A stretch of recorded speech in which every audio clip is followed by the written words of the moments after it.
और जब इससे पहले भी एक निर्णय लेना पड़ता है कि ऊपर और नीचे के घात देख लीजिए, पहले ऊपर वाला कौन है, ठीक है, यानी कि प्रोपर हुआ,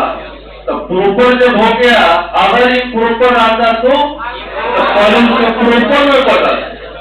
और तब आते यहाँ पर, तो ये पहला ही है सचमुच। इसलिए यहाँ दो फैक्टर दिखाई दे रहा है, वो अभी नॉन लिस्टेड है और लीनियर है। अब हम लोग क्या करेंगे, देखिए रूल बताया गया है, मानते हैं अब इसका पार्शियल फ्रैक्शन लिखेंगे, एक बटा, बोलिए नहीं, सुनिए क्या हुआ, नया आया है सही से समझ, दो फैक्टर है तो दो कांस्टेंट, पहला फैक्टर के लिए a बटा x प्लस 2 प्लस b बटा 3 माइनस 2 है,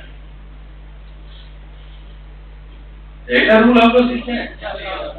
और अब आपको a और b का मान निकालना है, तो नियम तो ये भिन्न का जोड़ है, तो पहले एलसीएम लेना होगा,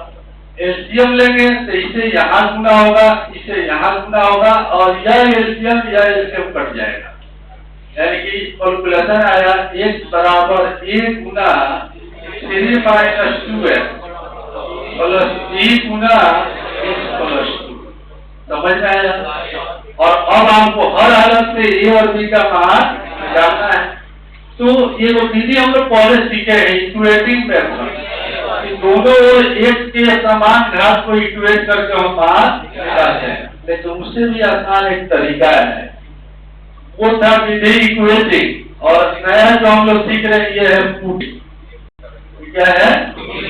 यानी कि इसमें क्या है कि किसी एक कांस्टेंट को टारगेट किया जाता है, जैसे हम a निकालना चाहते हैं तो b के गुणांक को 0 ला देंगे, b का गुणांक 0 आ जाएगा तो a का मान निकल जाएगा, और b का गुणांक 0 आएगा कैसे, तो सोचना यह है कि एक की जगह हम क्या रख दें कि 0 हो जाए, ठीक है। जब भी आप अच्छा सोचते -2 रखेंगे आएगा। अगर कभी कंफ्यूजन हो तो उसका भी एक तरीका है कि हम जब a का मान निकालना चाहते हैं तो b का गुणांक 0 रहना चाहते हैं,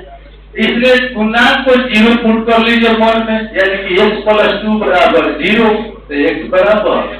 यानी कि -2 ही रखने पर वो 0 समझ में आएगा।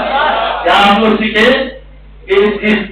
हमको a का मान निकालना है तो b का गुणांक 0 हो जाना चाहिए, यानी कि x प्लस 2 बराबर कितना आना चाहिए,